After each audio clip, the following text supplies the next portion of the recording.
오늘은 어머니 요괴뱃이라는 제목으로 말씀 나누겠습니다. 코로나가 거의 끝나가기는 하지만요, 거의 2년 정도의 시간 동안 다들 우리 식구들이 고생들을 많이 하셨어요. 그 중에서도 특별히 생각해 보니까 어머니들이 참 고생이 많으셨겠다 생각이 돼요. 왜 그래요? 이건 먹고 나서 돌아서면 또 메뉴 정해야 되고요. 또 어떻게 음식을 해서 먹일까? 또 간식까지 먹어요. 그래서 이 먹는 문제로 엄마들이 얼마나 고생을 많이 했는지 제가 그 소리를 많이 들었어요. 그래서 밖에는 확진자들이 늘어나는데 집안에서는 살이 확진자들이 많이 몸무게도 막 늘었다고 그래요. 네, 엄마들 참 고생을 많이 하셨어요. 아무튼 이제 방역이 다 이제 끝나가는데 앞으로 이런 코로나 사태 같은 어려운 일들이 닥치지 않았으면 좋겠다 싶습니다. 오늘 마더스데이 주일인데요. 어머니의 사랑에 대해서 우리 함께 생각해 보려고 합니다. 세상에는 최초의 아담하고 하와만 빼고 엄마 없이 태어난 사람은 한 명도 없을 겁니다.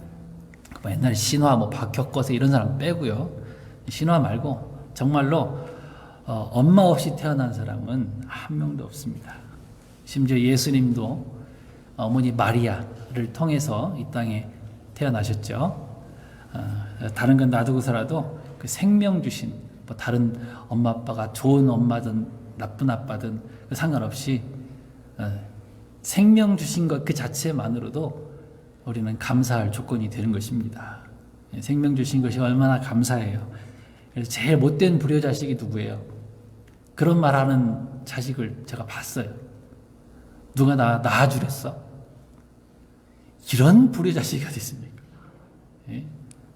누가 나 낳아주랬어?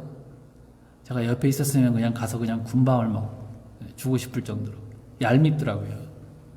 생명 주신 것 그 자체로 얼마나 감사해요. 생명은 천하보다 귀하다 이렇게 말씀하시는데 나에게 생명 주신 부모님에게 그런 막말을 하게 된다는 것은 이것은 성경대로 하면은 그냥 이 땅에서 없어져야 되는 겁니다. 예수님 십자가에서 생명을 다 하실 때 그 고통 가운데서 예수님께서 뭐라고 말씀하세요? 제자들에게 부탁하시잖아요. 보라, 네 어머니라. 그 고통 가운데서요, 엄마를 부탁하는 거예요. 네 어머니라 제자들에게 말하는 것은 뭐예요? 친어머니처럼 잘 모셔달라고 부탁을 한 겁니다. 여러분, 효도라고 하는 것은요, 아무나 할 수 있는 것이 아니에요. 흉내 내는 것도 어려운 것이 효도지만 흉내라도 내는 것이 어느 정도는 다행이다 생각이 돼요. 왜 그래요? 흉내라도 낼 수 있다고 하는 것은 최소한 우리 부모님을 함부로 대하지는 않는다는 뜻이기 때문에 그렇습니다. 이런 이야기가 있어요. 옛날 이조 숙종 때 개성지방에 이름난 효자가 한 명 살았어요. 근데 하루는 그 동네로 임금님이 이렇게 지나가는 겁니다. 숙종이죠. 지나가는데 엄마가 그 임금님의 행차를 너무 보고 싶어 하시는 거예요. 그래서 이 효자 아들이 엄마를 지게에 태우고 임금님이 지나가는 그 행렬 앞으로 쭉 나갔어요. 나가서 엄마가 그 임금님의 모습을 보면서 얼마나 좋아하는지 그 모습이 왕의 눈에 띈 거예요. 그래서 그 효심을 칭찬하면서 여봐라, 저 아이에게 이 송아지 한 마리하고 쌀 10가마니를 하사해라. 선물을 줬어요. 그럼 지게에 부모님, 엄마를 이렇게 모시고 나가는 그 모습을요, 한문으로 만들었습니다. 저 모습이에요. 아셨나요? 저게 한문으로 효자잖아요. 효도거든요. 근데 잘 보시면 밑에 아들 자자가 있어요. 아들의 지게에 엄마 혹은 아빠를 이렇게 모시고 가는 그 모습이 효자예요. 그 소식을 들은 이웃 불효자식이 또 하나 있었습니다. 이 상을 받았다는 소식을 듣고 자기도 하고 싶은 거예요. 그래서 몇 달 후에 임금님이 또 지나간다고 하니까 이제는 자기도 엄마가 병들어서 누워 계시는데 엄마 일어나 해가지고 지게에 태우고 또 이제 임금님 앞으로 나갔어요. 안 봐도 돼. 아파서 못 나가. 그러는데도 막 지게에다가 억지로 메고 나갔어요.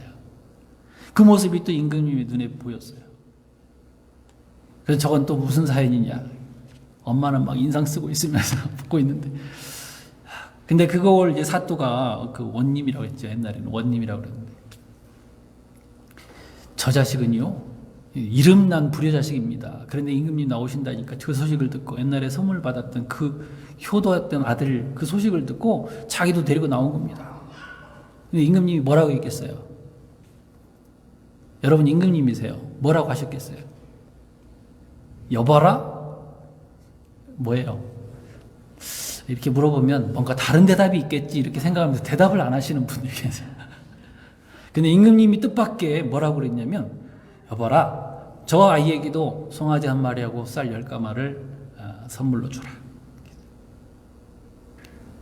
왜 그랬겠어요? 임금님이 하는 말이 그거예요. 효도는 흉내내기도 어려운 것이다. 마음이 없으면 못하는 것이다. 이렇게 말했어요. 여러분 다른 사람은 어떻게 효도하는가 그 흉내내는 것도 참 중요하긴 합니다만요. 정말 이제는 우리 자녀들은 마음에서 정말 우러나서 부모님을 사랑하는 마음으로 우리 부모님들을 잘 공경해 드릴 수 있기를 바랍니다. 하나님께서 분명히 채우세요. 약속대로 채우실 줄 믿습니다. 성경의 약속이에요. 자, 오늘 본문의 그 모세의 어머니 요게벳의 모습을 보면서요. 성경적인 어머니상이 무엇인가 생각해 보려고 합니다. 두 가지만 말씀드릴게요. 첫 번째는 생명을 지켜주시는 어머니의 모습이에요. 생명을 지켜주는 어머니의 모습. 생명을 지키는 거, 어머니가 자식들의 생명을 지키는 거 대단한 결단이 필요하잖아요. 낳는 것에서부터 이미 엄마의 생각이 딱 잡혀져 있잖아요. 안 낳겠다 그러면 뭐 피임하고 안 낳으려고 하잖아요. 생명을 지키려는 본능을 가지고 계신 분들이 어머니세요. 전에 황수관 박사님의 이야기를 제가 말씀드린 기억이 납니다. 황수관 박사님은 북한 분이시죠. 북한에서 이제 6.25 동란을 맞이해서 피난을 다 내려오는데 어렸을 때이죠. 어머니의 손을 잡고 막 피난을 내려오고 동생은 뒤에 엎혀 있고 어머니는 짐을 지고 이 머리에 이고 손 잡고 업고 막 이렇게 가는데 자기 아버지는 앞에서 그냥 뒷짐지고 막 이렇게 걸어가더라는 거예요. 그 모습이 눈에 이렇게 보였어요. 아버지는 왜 저러실까? 좀 도와주지. 이렇게 생각을 하셨다는 거예요. 그런데 그때 갑자기 비행기에서 폭격이 막 쏟아진 거예요. 사람들이 다 땅에 엎드려지고 다 피하는데 어머니는 그 두 아이들을 품에 착 안고 딱 엎드려가지고 그렇게 보호를 하고 있는데 아빠는 어디 계신가 살펴봤더니 어디 계신다고요? 저 다리 밑에 가서 혼자 숨어 계셔. 그 아빠의 모습을 본 거예요. 물론 다 그랬겠습니까? 아빠들이 다 그렇진 않아요. 근데 황 박사님은 그 모습을 보면서 아빠에 대한 그런 것보다도 야 정말 어머니의 사랑이 너무 크고 감사하구나 이런 생각을 하게 됐다 그래요. 자식들은요 평소에는 부모님에게 잘 못하다가도 어려운 일만 당하면 엄마를 생각한대요. 엄마. 슬픈 일 만나면 엄마가 생각나고요. 아빠들 죄송합니다. 그러니까 다리 밑에 가서 숨지 마셔야 돼요. 또 고통스러운 일이 생기면 엄마 생각나고요. 이런 군대 훈련소 가보면 조교들이 그렇게 하잖아요. 높은 데서 뛰어내릴 때 자, 애인 이름 부르고 하강! 그러면 뭐라고 해요? 자기 애인 있는 사람이 애인 이름 부르긴 하더라고요. 그런데 대부분 다 10명 중에 한 7, 8명 정도는 뭐예요? 가보셨어요? 우리 권사님은 군대 훈련소를 가보셨어요? 다 부르요. 엄마! 하고, 어머니! 하고 이렇게 뛰어내리는 거예요. 어머니가 뭐 도와줄 힘이 있겠어요? 그런데 어려운 때가 탁 되니까 엄마가 생각나더라는 거예요. 엄마는 뭐다? 사랑의 대명사다. 물론 아버지들 가운데도 희생적인 아버지가 계세요. 어머니는 그러나 정말 특별한 존재인 것이 분명합니다. 어머니들은 보세요. 자녀를 사랑함에 있어서 조건이 없어요. 네가 뭘 해줬으니까 내가 이거 해줄게. 그게 아니에요. 그냥 낳은 자식을 그냥 사랑하는 거예요. 아무리 흉악한 강도이고 살인자라고 그래도 어머니에게는 뭐예요? 그냥 자식일 뿐인 거예요. 자식이에요. 내 아들인 거예요. 내 딸인 거예요. 자, 오늘 본문의 요게벳이 아이를 잉태를 했습니다. 이 아들이 태어나면 곧바로 죽여야 되는 시대에 태어났어요. 그런데 안 죽이려고 아들을 지금 잘 몰래 숨겨서 키우고 있는 겁니다. 어떻게든 살려야 된다는 마음으로 목숨 걸고 아들을 지키는 거예요. 이 갓난 아이들은 어때요? 그냥 이유 없이 울어요. 배고프면 울고, 좀 뭔가 불편하면 울고, 뭘 싸면 울고 막 그렇지만, 엄마는 이제는 울음소리가 밖으로 나가게 하면 안 돼요. 어떻게 해야 돼요? 이 석 달 동안 엄마의 모습이 어땠을까를 한번 짐작을 해보세요. 안 울게 만들려면. 자, 최근에 우리 아이를 낳은 우리 유집사님 가정. 자, 어떻게, 제가 보면, 신방을 한번 가봤거든요. 둘 다 초췌해요. 이렇게. 잠 못 잔 얼굴, 피곤한 얼굴, 다 그런 것들을 겪어오셨잖아요. 그런데, 안 울게 만들려면 어떻게 했겠냔 말이죠. 잠을 제대로 잤겠어요, 엄마가? 먹을 걸 제대로 먹었겠어요? 씻기를 제대로 했겠어요? 이 말은 무슨 말이냐면, 석 달 동안 조금도 안 떨어졌다는 거예요. 아이를 그냥 꽁꽁 안고 있었다는 거예요. 목숨 걸고 지킨 겁니다. 이 엄마의 모습이에요. 제가 이 말씀을 이렇게 묵상하면서 요즘 젊은 엄마들 소식을 들으면 안타까운 마음들이 있어요. 여기다 또 조건을 달게. 전부 그렇진 않아요. 일부 소수의 엄마들이 그렇다고 생각이 드는데, 정말 저 엄마는 모성애가 있나? 이런 생각이 들 때가 있어요. 정말 자식을 사랑하는 엄마인가? 이런 생각이 들 정도로 자식에게 관심이 없어요. 자기만 꾸미고 자기만 편하게 하려고 그러고. 그런 모습을 보면 마음이 불편하더라고요. 요즘 금쪽이 프로그램 그런 것들이 있더라고요. 전에 제가 기억하는 것은 이제 우아달 아시잖아요. 우리 아이가 달라졌어요. 그 프로그램까지는 제가 기억을 하는데 그거 좀 비슷한가 봐요. 자녀들의 문제가 있습니다. 그 자녀들의 문제를 그 박사님이 이렇게 살펴보면서 그 문제를, 그 원인을 캐보면 뭐였어요? 다 누구의 잘못이에요? 다 엄마의 잘못, 아빠의 잘못이었어요. 부모님의 잘못이었단 말이에요. 그걸 고치니까 자녀들이 바뀌는 거예요.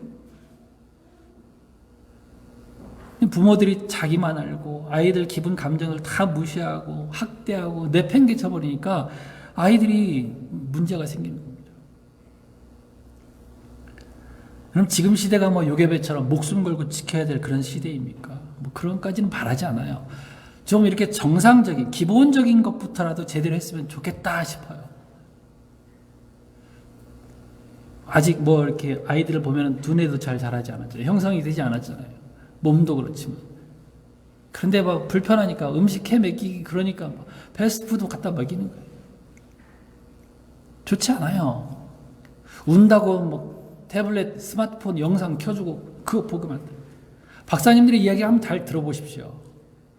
그런 아이들이 어렸을 때 형성되지 않았을 때에 먹는 패스트푸드나 안 좋은 음식들, 영상들 그렇게 보고 먹고 자란 아이들이 어떻게 자라는가를 보라는 거예요.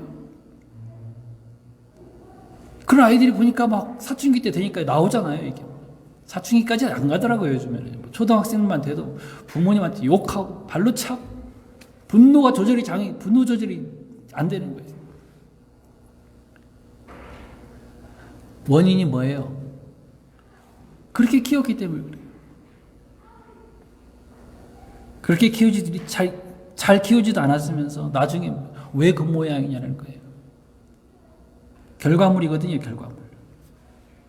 물론 자녀들도 어느 정도 컸다 싶으면 이제는 스스로 배우고 또 부모님 공경할 줄도 알고 해서 여러분 가정은 부모만 잘했어도 안 돼요. 자녀만 잘했어도 안 돼. 같이 갖고 가는 거잖아요. 우리가 그렇게 배웠잖아요. 정성으로 양육하는 부모님과 또 순종하는 자녀들. 그런 가정이 어떤 가정이에요? 천국 같은 가정이에요. 서로 갖고 가야 되는 것이죠. 우리 중앙 성도님들의 가정들은 다 이런 천국과 같은 가정들 되어지기를 축복합니다. 자, 여기 요게벳의 모습은요, 단지 엄마의 모습만이 아니라 아빠의 모습도 포함이 되는 겁니다. 가정 안에서 가족 구성원들, 귀한 생명들을 잘 지키면서, 소중한 생명들이잖아요. 하나님께서 나에게, 우리 가정에 허락하신 생명들이잖아요. 잘 지켜가고 갖고 가는 그런 가정들 되어지길 바랍니다. 자, 이렇게 지켰어요. 그런데 두 번째는 요게벳이 내려놓을 줄 아는 어머니의 모습이 나타납니다. 내려놓을 줄 아는. 자, 이렇게 3개월을 키웠던 어머니는 이제 3절에 보니까 이제 더 이상 숨길 수가 없게 되었다, 이렇게 얘기합니다. 아마도 울음소리도 더 커졌겠지요. 그리고 아무래도 밖으로 이제 아이 키우는 것이 나타나게 되어 있잖아요. 더 키웠다가는 이제 그 아이의 생명만 아니라 가족들의 생명까지도 다 위협을 받게 되어 있다는 겁니다. 그래서 작은 갈대 상자를 만들어서 거기에 본문에 역청도 칠하고 나무진도 칠해서 그 안에 사랑하는 아이를 담습니다. 그리고 나일강에 띄워 보내게 됩니다. 여러분, 나일강에 띄워 보낸다라고 하는 말은 무슨 말이냐면, 사랑하는 자식을 더 이상 내 힘으로, 내 능력으로는 이제는 감당할 수 없습니다라는 고백인 거예요. 인정하는 거예요. 이제는 내 손으로 키울 수 없습니다라고 인정하는 것이에요. 그래서 나일강에 띄워 보내는 거거든요. 보내는 거예요. 사랑이라고 하는 것이 그렇지 않습니까? 반드시 내가 내 품에 안고 있어야지만 사랑입니까? 떠나보낼 때는 떠나보낼 수 있는 것이 진짜 사랑이에요. 그 아이를 위해서, 그 자녀를 위해서 떠나보낼 수 있을 때 딱 떠나보내야 되는 거죠. 시집장가를 가게 됩니다. 아니야, 난 널 너무 사랑해, 너 결혼하지 마, 이런 부모 있어요? 그런 부모는 자식을 위하는 부모가 아닐 거예요. 떠나보내야 돼요.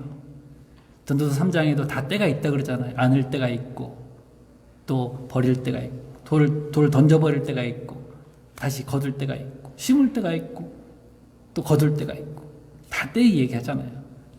부모님들이 어느 정도 키웠다 싶으면 도저히 내 능력으로 할 수 없습니다라고 할 때가 있어요. 보내줘야 돼요. 그래야지 커요.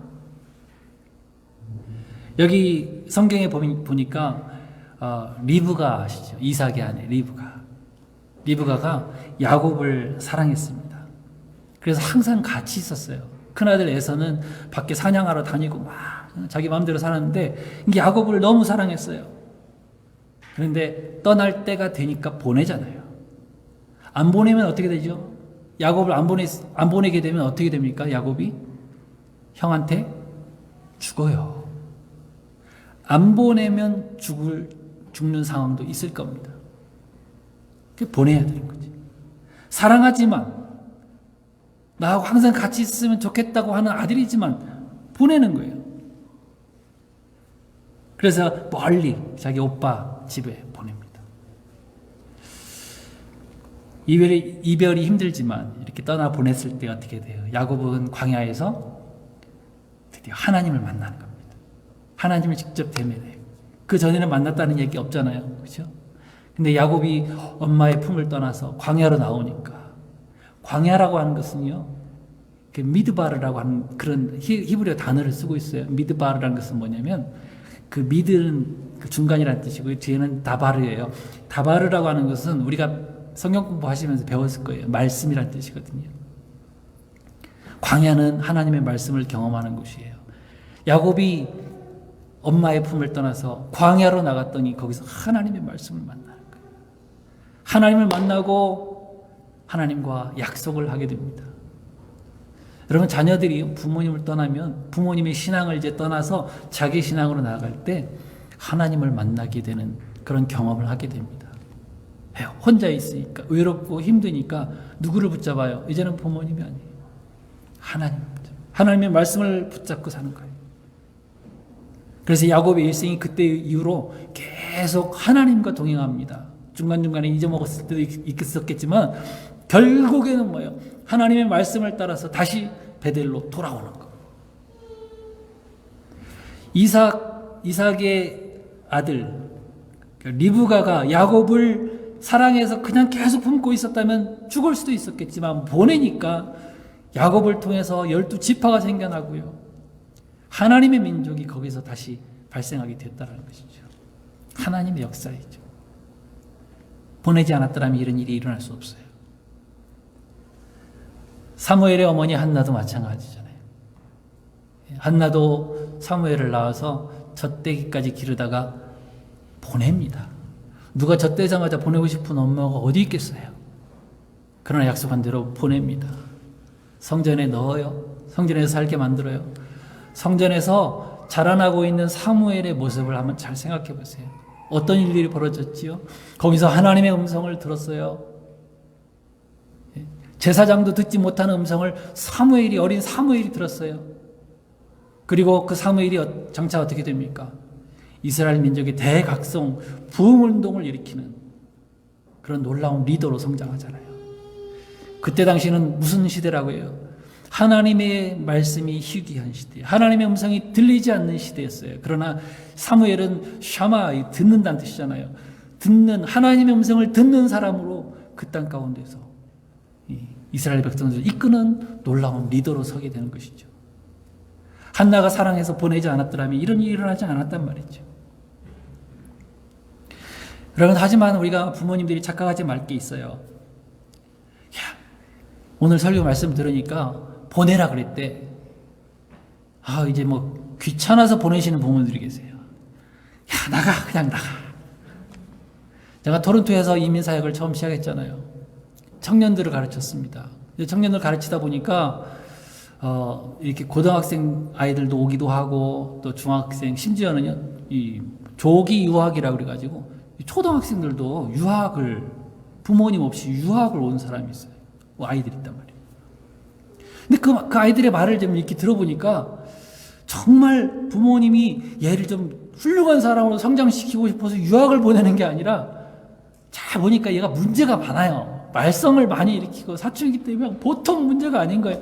그래서 쫓겨난 것 같아요. 그런 생각이 드는 아이들이 있었어요.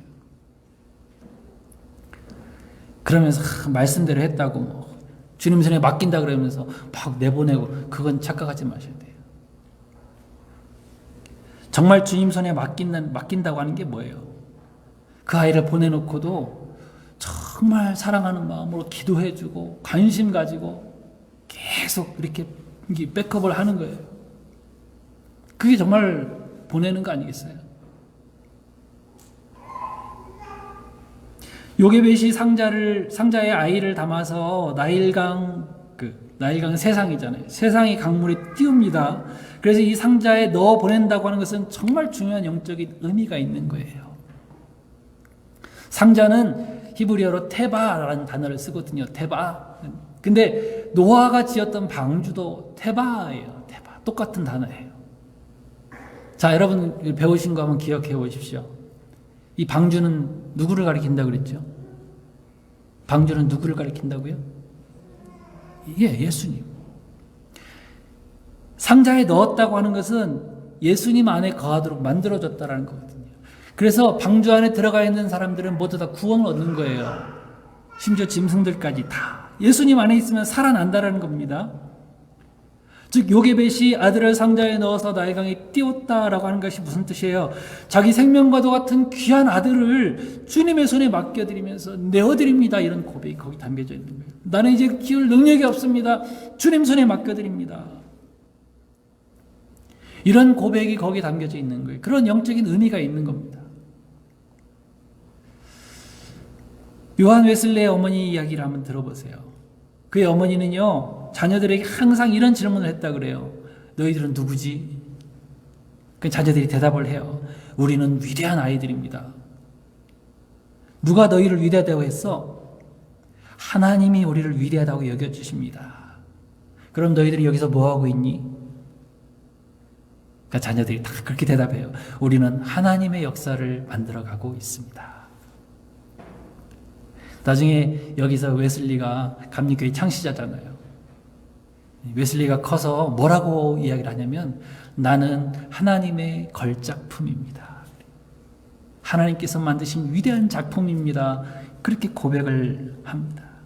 이렇게 말할 수 있었던 이유가 뭘까요?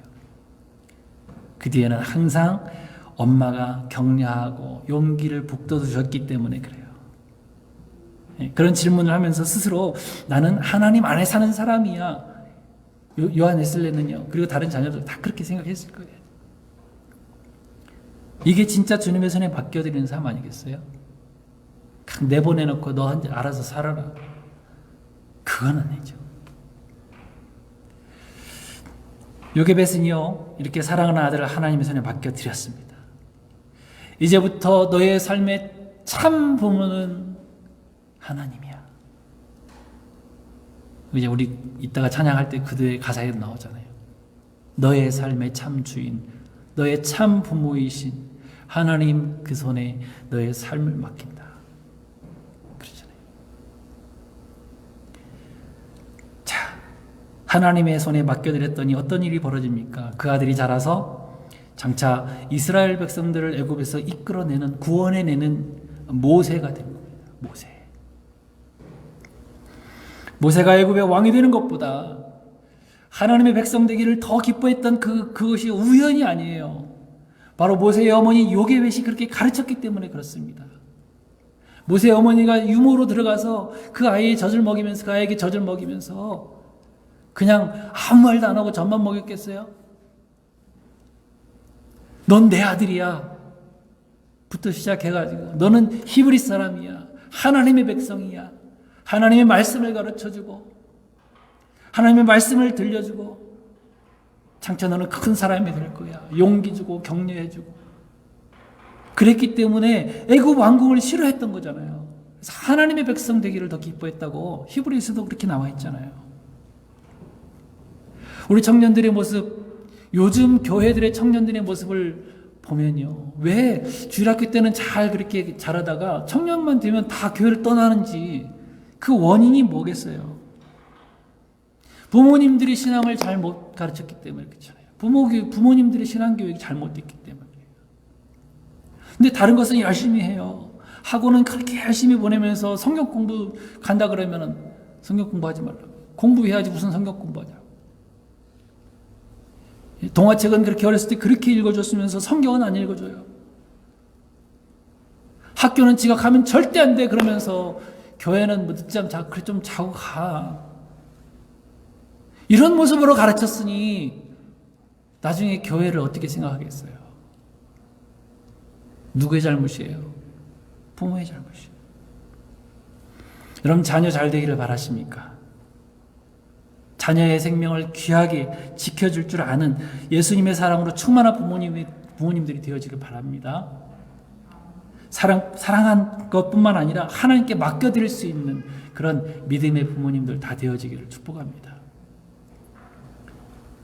자, 마지막으로 요게벳의 모습을 제가 말씀드리는 이유는, 어머니 요게벳의 모습을 말씀드리는 이유는 이 모습이 바로 하나님의 사랑이라는 겁니다. 자, 우리 하나님의 모습을 한번 생각해 보세요. 하나님도 당신의 독생자 예수 그리스도를 하늘에 품고 계시고 싶으셨을 거예요. 뭐 때문에 고통의 자리로 당신의 아들을 내려 보내시겠어요? 품고 싶으셨겠어요? 그런데 우리를 위해서 상자에 담아서 이 땅에 보내주십니다. 그 아기 예수님께서 애굽 땅과 같은 이 험한 땅에 사시면서 우리를 이끌어 구원해내시는 놀라운 역사를 이뤄내십니다. 모세의 모습과 비슷하지 않습니까? 상자에 담겨져 있는 모세의 모습, 말구 위에 태어난 예수님의 모습. 하나님은 그것을 시화화하시는 거예요. 우리에게 볼 수 있도록 만들어주시는 거예요. 나도 내 아들을 보내 너희를 구원하였다. 그 말씀을 하고 싶으신 겁니다. 하나님께서 예수님을 이 땅에 보내주지 않으셨다면 어떻게 됐겠어요? 우리는 영원히 애굽에 세상에서 그냥 그렇게 살다가 멸망당하고 말았을 겁니다. 그래서 우리는 우리 부모님들의 사랑을 생각할 때에 누굴 생각해요? 하나님의 사랑을 생각하셔야 돼요. 부모님은 하나님의 모습인 거예요. 그래서 이 10계명 중에 사람에 관한 첫 번째 계명, 아까 우리 교동문들 읽었죠? 거기 뭐라고 나와요? 첫 계명, 마지막 같이 읽으신 부분입니다. 내 아버지와 어머니를 공경하라. 이것은 약속 있는 첫 계명이니, 첫 계명이 하나님에 관한 거 아닙니까? 그런데 사람에 관한 것은 첫 계명인 거예요. 그래서 다섯 번째. 1, 2, 3, 4 계명은 하나님에 관한 계명이고요. 사람에 관한 계명 첫 번째 계명은 네 부모를 공경하라. 이게 나오는 겁니다. 하나님의 모습과 같은 거예요. 우리 부모님의 모습을 보시면서 우리 하나님의 사랑을 생각해 내셔야 됩니다. 그래서 부모님을 공경하는 것 그대로 하나님을 공경한다면 하나님이 너무 기뻐하실 거예요. 하나님 어떻게 공경해야 되지요? 다른 거 없어요. 부모님 공경해드리는 것처럼 하면 돼요. 부모님 공경을 잘 못하면 하나님도 그렇게 공경하지 못해요. 그러나 부모님을 잘 공경하시는 자녀들 보면요, 정말 하나님을 섬길 때도 그렇게 섬기시는 거더라고요. 마지막 이야기로 말씀을 맺으려고 합니다. 쉘 슬퍼스타인이라는 그 사람이 쓴 동화가 있습니다. The Giving Tree, 아낌없이 주는 나무라는 그런 얘기거든요. 아시는 분 계실 거예요. 여기 그런 이야기가 나옵니다. 한 그루의 사과나무가 있었습니다. 이 나무에는 매일 찾아오는 한 소년이 있었습니다. 소년은 나무를 매우 좋아했고 나무도 소년을 매우 사랑했습니다. 이제 소년이 자라서 돈이 필요한 때가 되었습니다. 소년은 나무에게 찾아와서 돈이 필요한데 하면서 의논을 합니다. 그러자 나무는 소년에게 야, 내 가지에 달려있는 사과를 따서 팔아. 돈을 만들면 되잖아. 소년은 기쁨으로 사과를 팔아서 돈을 마련하였습니다. 그래서 소년은 기뻐했고 나무도 너무 행복했습니다. 몇 년이 지났습니다. 소년에게는 거처할 집이 필요했습니다. 그는 나무에게 와서 근심스레 그 일을 말합니다. 그러자 나무는 내 몸에 가지를 잘라서 집을 지으면 되잖아. 소년은 나무 가지를 잘라서 거처할 집을 지었습니다. 소년은 기뻤습니다. 나무도 너무 좋아하였습니다. 오랜 세월이 흘렀습니다. 소년은 청년이 되고 이제 나무는 고목이 되었습니다. 이 청년은 먼 곳을 항해하고 싶으나 배가 없습니다. 그래서 또 나무에게 와서 의논을 합니다. 그러자 나무는 말합니다. 내 몸에 등걸을 잘라서 배를 만들면 되잖아. 이제 청년은 나무의 뿌리만 남기고 둥지로 배를 만듭니다. 청년은 참으로 행복했고 나무 역시 기뻤습니다. 청년은 오랫동안 바다에 나가서 풍랑과 싸우며 항해를 하다가 드디어 노인이 되어 고향으로 돌아옵니다. 그리고 동네 밖 입구에 베어진 그 옛날의 고목나무를 봅니다. 그때까지 나무는 그대로 있었습니다. 피곤한 노인은 그 나무 등걸에 걸터 앉아 참으로 오랜만에 기쁨의 쉼을 얻었습니다. 그래서 나무는 행복하였습니다. 그렇게 얘기합니다. 이 나무는 어머니의 마음을 가리키는 것이라고. 자식을 위해서 모든 거 다 주고 잘려서 뿌리만 남은 고목이 되었어도 자식이 기쁘다면 좋아하는 그분들이 누구예요? 어머니예요. 아낌없이 자녀를 사랑하는 이 부모님의 마음, 우리를 위해서 아낌없이 독생자 예수까지 주신 우리 하나님의 마음을 생각하면서 항상 감사하는 저와 여러분들 되어지기를 축원합니다.